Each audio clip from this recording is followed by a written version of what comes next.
Tuli's interview with Alexander Cockburn, with additional comments by myself, Norman Savitt, and Sylvia Topp. Hope you enjoy it. And who's the guy in the hand? Eating out of his hand. This is Archie. He's the Archie, the star of our show. He's the revolting news mascot. No, we're his mascot. Hopefully. Article on the economic changes in Russia, which is private enterprise, so that the longevity, the average longevity can drop 8 or 10 years since glasnost. And he'll tell you that while he's talking about privatization, we use the word freedom 3 or 4 times as if the two are equal. Yeah. In his article, you know. Or reform. How about the word reform?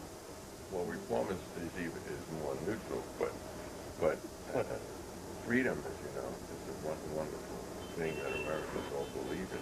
Now here's another freedom thing. to exploit. Yes, Yeah. freedom. But here's another thing. People often say, well, how is a reporter forced to do something? I mean, is there an agenda? Before they write the story, are they called in and the man says, here's what you're going to write? Is there like a secret mission control in the bowels of the New York Times? And to which the answer is that there's no more quicker sense in any newspaper or TV program than what the limits are. Like every reporter or editor has a compass inside them, which will tell them within the millionth of a degree how far they can go, which is usually not very far at all, of course. Or if you're on the Washington Post, you know what stupid editor, what's his name, Downey, or Mrs. Graham, or whoever the mucky-mucky is, the New York Times, exactly how far you can go. And you know, so then you're in an era like in Afghanistan. Now everybody knew that the Mujahideen were a bunch of basically drug runners and fanatics and barbaric people, a lot of them. But they would never say that. Or the Contras. They all knew they were involved in drug running and they were financed by the CIA, but you couldn't exactly say that. And all the time people have this absolutely infinitesimally precise knowledge of where they can go on a story. And if you step over the line, you're not going to be there too long. You can do it Kaboom. once, maybe. Kaboom. It's like people who join the police, like working class people. Some would. I actually heard a guard in a department store once tell me he was looking for people who were going to steal things, and I made some sort of half-snotty remark, and he said, well, you know, these people are poor, and that's the only way they can get things. I don't think he was going to be on that job very long, and I think the same for people who join the police force. If they're dumb enough or not wise enough to know what their function is, and they find out what their function really is, which is to protect the private property of the rich, they're not going to last too long. No. They're either going to change or get out of the terrible work they're being asked to do. Yeah, like my father said earlier he was on the Times. Someone said he had an uncle who was actually one of the directors of the Times. And someone said to this uncle of my father's, well, who sets the policy of the London Times? And he said, this policy of the London Times is set by a committee that never meets. Which I guess these days they call that hegemonic discourse or something. Well, we could talk about the New York Press and we could talk about the Village Voice. Or we could talk about the New York Times and the New York Post. And let's see, which column did you want to lose first? Let's see, you've already been kicked out of the Village Voice. Maybe they still publish my letters, my songs occasionally. They're dull. They're a bit dull, aren't they? I'll tell you this, and Leonard Stern, are you listening?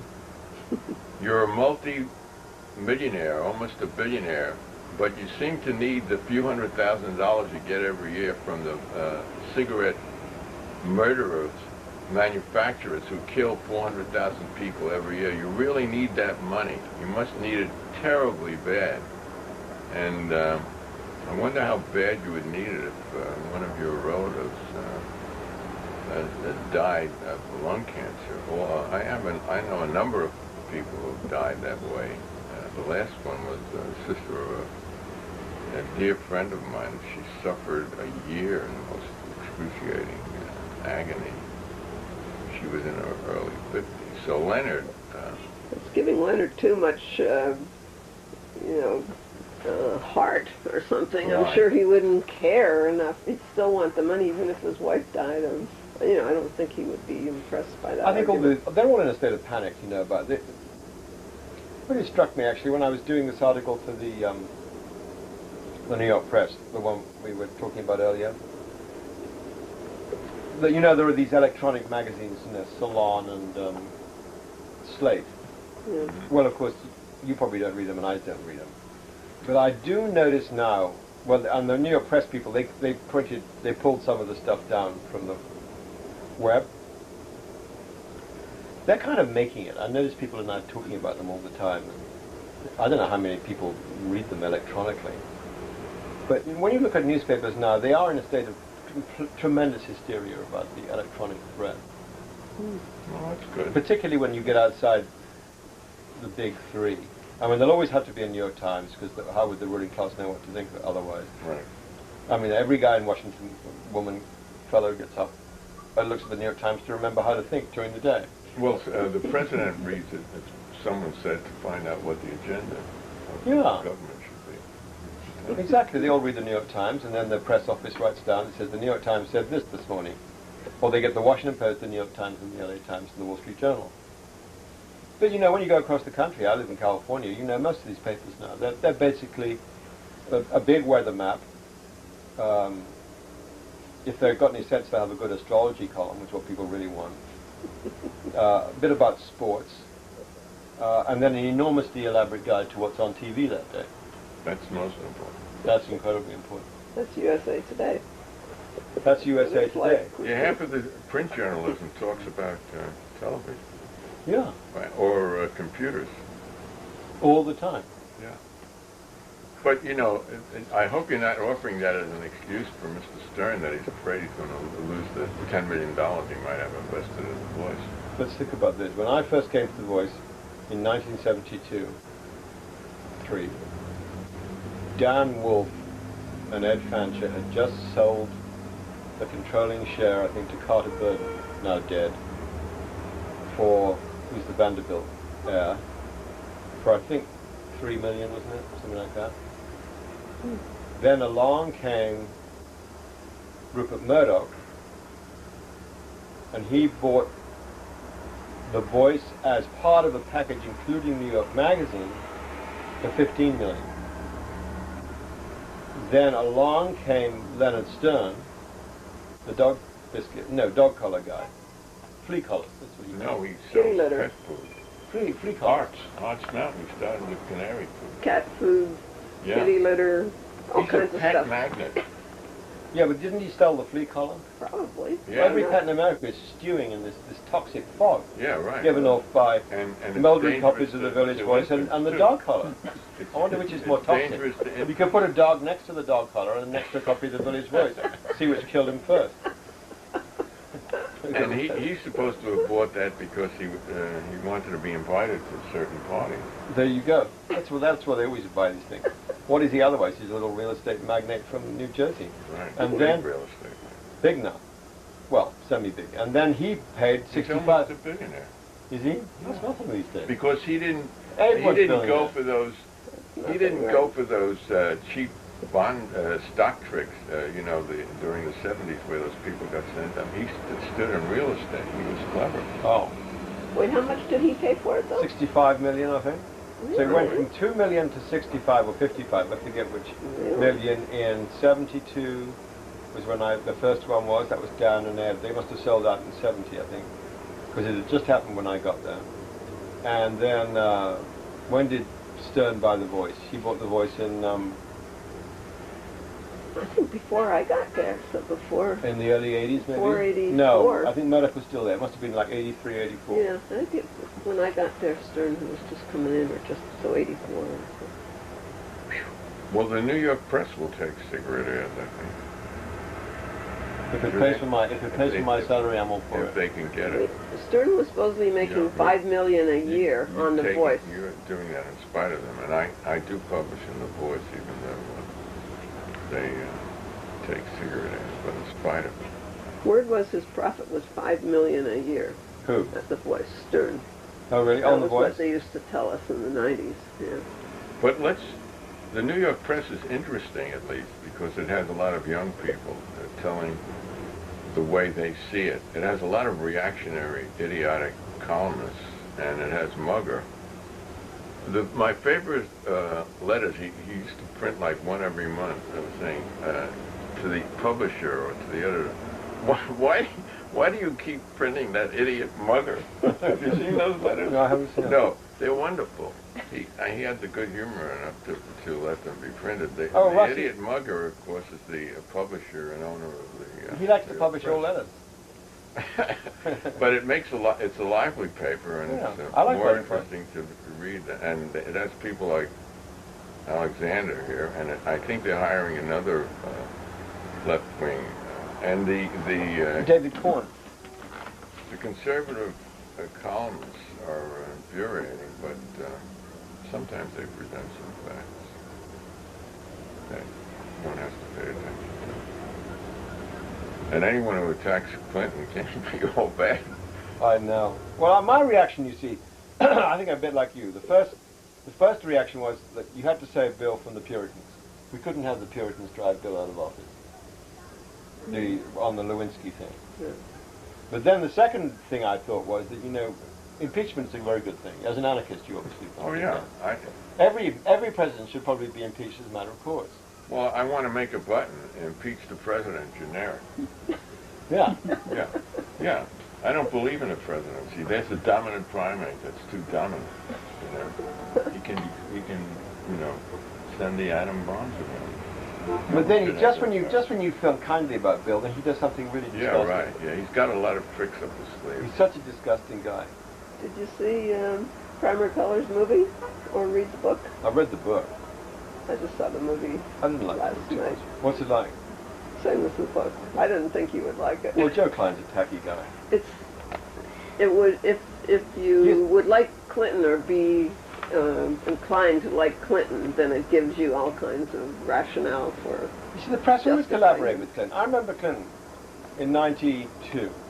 The Jennifer Flowers thing. Now, the Jennifer Flowers story was broken in the Star, what they always refer to as a tabloid newspaper. And I remember the story very well. It was a very well reported story. The guy, I think they had a team of people. And this guy called Larry Nichols had been in the Governor Clinton administration in Arkansas, talked about Bill's girlfriend. And the reporter had gone down, they'd interviewed the doorman of Jennifer Flowers' building, they had testimony from a chauffeur driver, they had Jennifer, they had tapes. They had the guy absolutely cold. And all these reporters up there, I remember in New Hampshire, most of them wanted Bill to be president.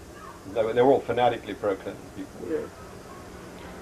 And so even though you could show them the story, you say, look, this is actually a pretty good piece of reporting. You'd be happy to do this piece of reporting. They would not read it. And they'd always refer to mere tabloid journalism. Mm-hmm. And so they let Bill get away with it. In the Joe movie, Klein. The implication in the movie is that the tape telephone conversations, that she published or was faked. Was faked. That he was saying that they took his that's what Joe Klein. That's what conversation- Joe Klein does in the book. I think it's in the book too. I can't Yeah, and remember. then the last bit of the book is another interesting thing, that most of it's about this other opponent of the Clinton character, Yeah. which actually is a thin disguise for Jerry Brown. Now, you see, the press always hated Brown. Yeah. They always say, we want serious issues. Well, Brown actually does raise serious issues. I used to make fun of Jerry Brown in the 70s a lot, but actually I kind of think, looking back on it, he's actually one of the more interesting politicians who's been around He definitely is now. the last 30 or 40 years. And I see him out in Oakland once in a while now. He's running for mayor. And they always hated Brown. And they hated Brown. And the New York primary of '92 is actually very interesting how badly reported it was. There was Bill, who wasn't actually doing that well at that point. And the Jennifer Flowers scandal was still cooking. His campaign financing was already coming under inspection. The Whitewater had come up. But it was written up by Jeff Gerth in the New York Times. Jeff Gerth is such a bad writer that it kind of saved Clinton because no one could understand the story. It's one of the stories that said, according to the complex financial history, and you think, oh God. Whenever you see that, you know the reporter doesn't understand it either. And then, according to the complex negotiations, which means he doesn't know, he can't be bothered to write it out. And then Bill was beleaguered on that. He was in trouble on the draft. He was in trouble all around. All for the wrong reasons. Who was the guy who dropped out of the primary because he was discovered? Gary Hart. Gary Yeah. Hart. Yeah. I think if he would have said, I fucked her and I'm proud, he would have gotten my vote. And, Yeah. and you know, Not enough. Anyway, so and Brown actually had a pretty good program. He had that flat tax thing, which you could make progressive. All the liberals hated it because they all have this vested interest in the so-called progressive tax system, which, of course, as we know, doesn't produce anything progressive by way of results at all. And so they went after Brown, and then there was a big dirty trick. Suddenly, upspring 3 or 4 California state troopers, so-called, and they say that Jerry Brown was a big coke snorter in his gubernatorial mansion. Total fix-up. But you can blame that on Clinton? The Clinton people did it. You know who did it? It was done by the Shearer family. Derek Shearer is now ambassador to Finland. Cody Shearer, Lloyd Shearer, who used to do J. Walter Scott Personality Parade in Parade magazine. He's cooked now. He's got Parkinson's or something. But and he had these 2 sons, Derek and Cody. And Derek was under attack in '92 as being Clinton's economic guru of the left, and so they had to conceal him. And finally, they got him a job as ambassador. And Cody, he's a nasty little fixer, and he was tight with that guy Lensman. listen, Clinton was the guy who, and was it the first 2 weeks of his term, he had to bomb Iraq and kill a few, half a dozen or a dozen innocent people to prove that he had balls. And so they had these dirty tricks going on, and then Brown was then trapped. Compared to that. They're a very dirty bunch of people. I said in one of these pieces I wrote, if you compare the Nixon plumbers with the Clinton plumbers, Nixon plumbers were great. They were incredibly incompetent, and they forced Nixon from office.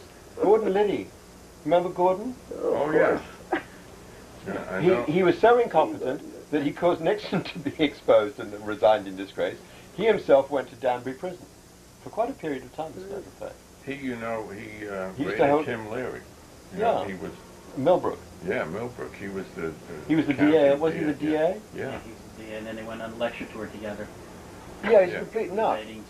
But put him next to a guy like Terry Lansner, who does all this investigation for Clinton. He's an amateur.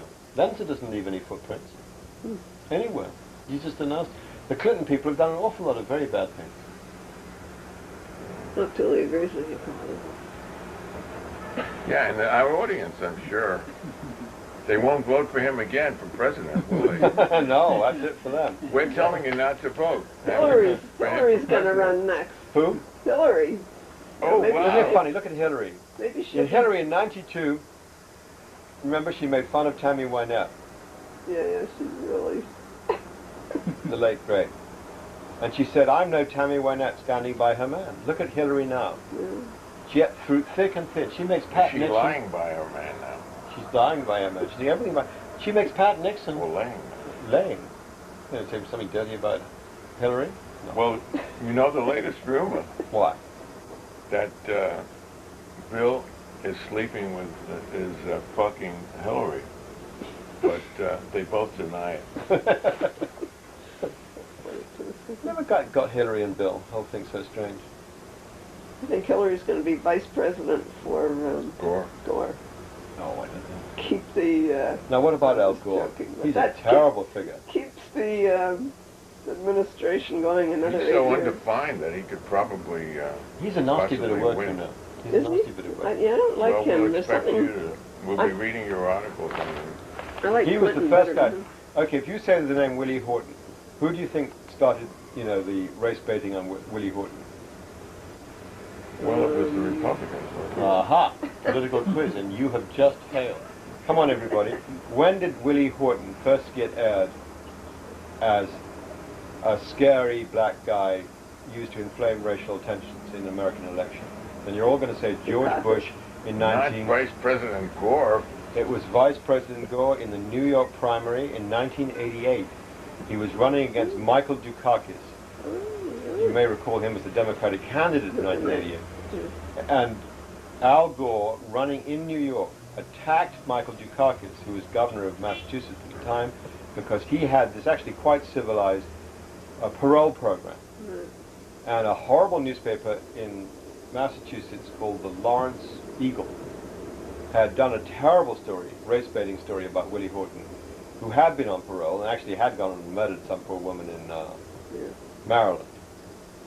And that paper got the Pulitzer Prize, and Al Gore picked up the story and attacked Dukakis with it. And George Bush took over from Al Gore. Oh, wow. You out there, you got it. And Tuli will be getting in touch with you later. Well, years ago when I was in The Voice, there was a week, and I used to get a lot of kooky calls at The Voice. And there was 1 week where the kooky calls just like there were more and more every day of the week. I said to people, what is going on? Something very strange is happening in America this week. And they grew, and people said they were driving around, they had things on their teeth, they were getting messages in their teeth. Another guy rang and said he kept these planes flying overhead all the time, watching him. I said, where are you? He said, I'm near LaGuardia. And all week long, and at the end of the week, or at the end of like 5 days, Hinckley shot Reagan. And it was like I was saying, and right that day I said, you know, people are wigging out. I don't know whether the moon was in. Well, there are links like that to atmospheric conditions and violence. Yeah.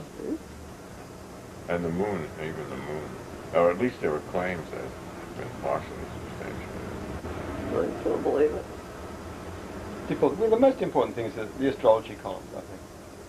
So you didn't exactly answer the question about whether you think you're having an influence with your columns, or... It's sort of incremental. I think you're there as a sort of presence. You know, I think you just go on and you feel...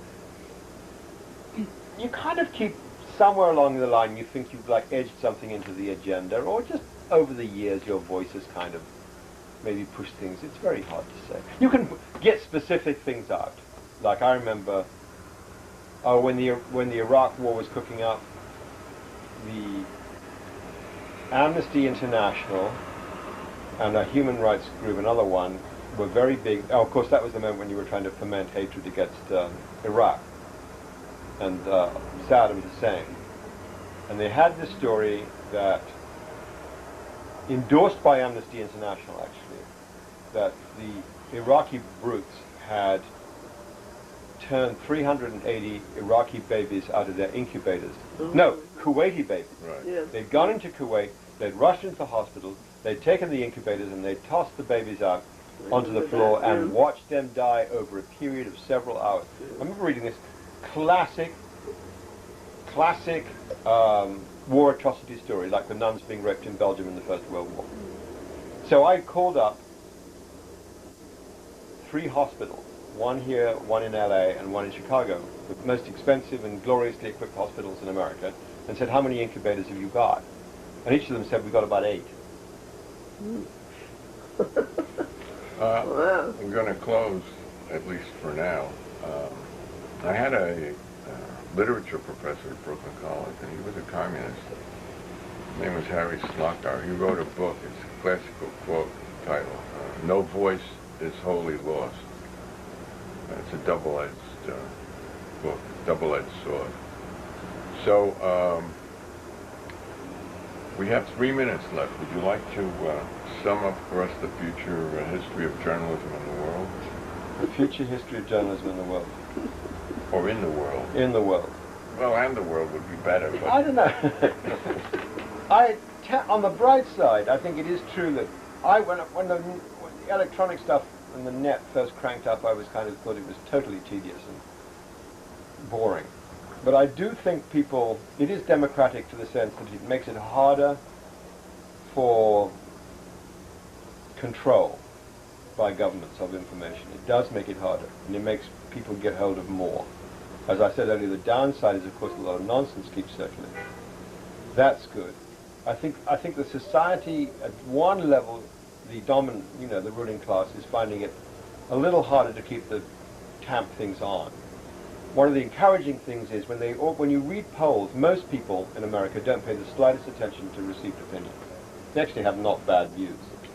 The more elitist you get, the more awful the views are. Joe Penner had this wonderful phrase, a 30s comedian: "You can't fool me, I'm too ignorant." Norman, you're a buff of the internet and so on.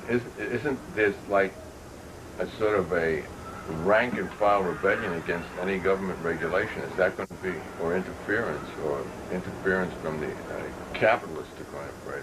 Is that going to stand? Is that going to stand against the forces against them? I don't really know.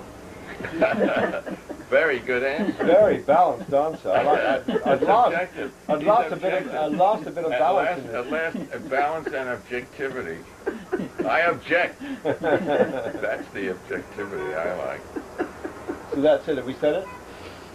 I think we've got one more minute. One more minute. Well, with all those cuts, we've got some more minutes. Oh, you have? Some more time. We must have another minute. You're not running out of film, right? No. On the bright side, I think there are a bunch of bright sides, actually. I think basically as more of these venues of interest. I mean, the downside, the left, once again, always makes people incredibly miserable. They say that 4 giant conglomerates control world information. That's the one they always like. The Nation's always printing a little chart showing how that it used to be 50 corporations and now it's... We want to end with this. This is the Marx we really love. And I'm an anarchist, and I can see good anywhere, all over. Yeah, that's right. Karl Marx played the guitar. He was a very good bluesman. Yeah. A sensitive folks. Bell-bottom. He used to sing. He used to sing dirty songs. I'm looking for a song in German, if any of our viewers find it, called Der junge Zimmermann, the young carpenter. It's like one of those, dirty songs based on your trade. So if anyone out there watching this in Yorkville, old German neighborhood, send it in. You can find us if you really try. And in case you think he's out of date, the Communist Manifesto has just been republished this spring by Verso Books and is enjoyed an unprecedentedly large sale. And it's in black and red, the cover, with the correct colors at last. We can't show it because you can't advertise, but it's a very nice looking little book. That's it. We better leave it with Marx. All right. Thank you, Tuli. Thank you. Come back.